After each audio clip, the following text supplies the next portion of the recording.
We're ready to start our activity, and we're going to be making our very own caterpillars today.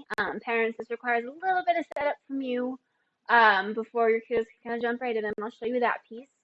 I wanted to let you know that this week is pretty craft heavy because I have kind of a series of crafts that show the life cycle of a caterpillar so that you guys can have your own little versions at home. So first day we're making our caterpillars. This is mine from last year.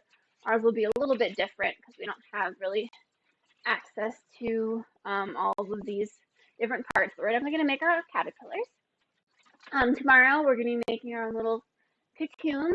All we need is a little toilet paper roll, and that one's super fun. And then last we're going to make our own little butterflies. So you guys will have fun with that. So today let's focus on our caterpillar though. So the first thing you'll need is a green piece of paper, green construction paper. You can usually find a pack of construction paper at the grocery store, at like Walmart.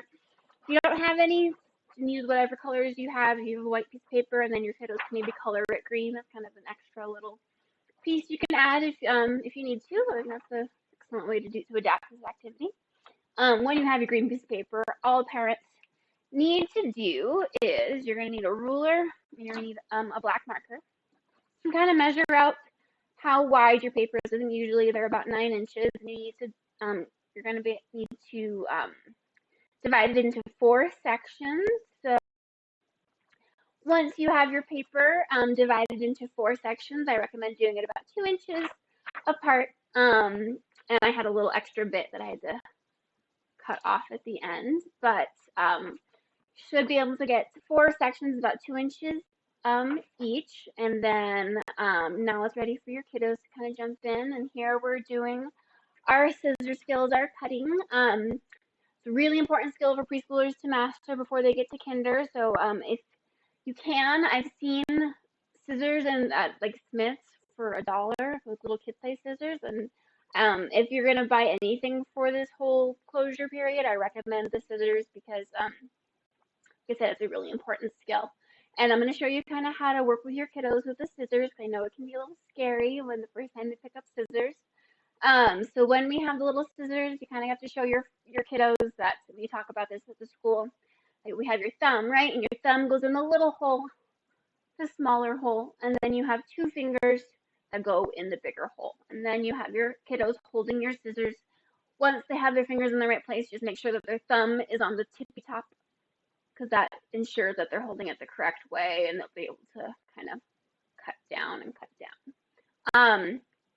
Once you have your kiddos holding their scissors correctly, and you're going to have to assess where you think your child is at. If you know that they're capable of using scissors and some of them are, then you can let them just go and just direct them to cut each line all the way across. I'm sure many of you will have to correct them as they go, remind them to hold the paper with their other hand. Thumb on top usually works really well. If their kiddos are not at that level, no worries. You can always hold the paper for them and kind of guide them as they cut. Kind of say open, shut, open, shut, open, shut, open, shut, open, shut, shut, open, shut, open, shut. And if they kind of get stuck in the middle, a cool little way I've done it before is turned it around to kind of resume cutting from the other side. Makes it a little bit easier to hold on to. Once you get your papers cut, you should have 4 pieces. The next piece is going to be building your caterpillar. So all you're going to need is some kind of tool for attaching it. I recommend Scotch tape because it's quick and easy, and also it's another good skill for building those finger muscles. You can also use a stapler if parents want to do this piece, that's fine. Glue works good too, whatever you might have on hand. And all you're going to do is you're going to make some nice circles. I recommend letting your kiddos kind of rip that. Maybe put it on one end like that, and then looping it all the way around to make a nice circle. And then I'm sure you guys know how to bake paper chains. So your next piece, slide it through. Another piece of tape on the very end.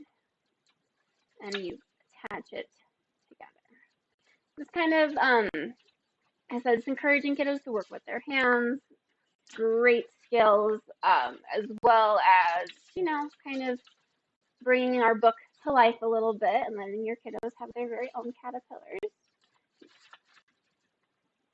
If we were in the classroom, I have a cute little display that I would have been doing with these little leaves, but that's okay. You guys can do them at home now, right?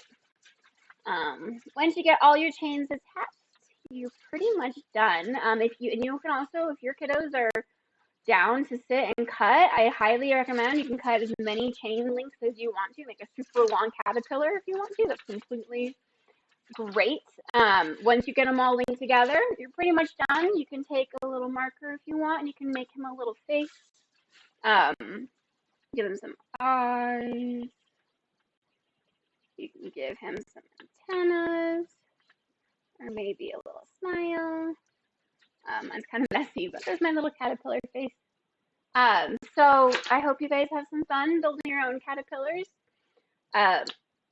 I encourage you to let your kiddos cut with scissors. I know it can be a little scary, but it's sort of like I said, like a really important skill for going into kinder. So if you guys are able to work on it at home, I recommend you do so. Like I said, tomorrow we'll be making cocoons, kind of show the next part of the caterpillar's life cycle, and we'll also be reading this book again. So I recommend you go in there, watch the video again, and that maybe deepen the discussion a little bit, ask lots of questions. You can encourage your kiddos to retell the story if you want to. And I hope you guys have some fun with caterpillars today. Thank you so much for joining me. I had a lot of fun. I will hope to see you tomorrow for our cocoon craft, and on Thursday we'll be making butterflies too. So it should be lots of fun this week. Thanks again for joining me. Give me some knuckles, and I'll see you tomorrow. Bye.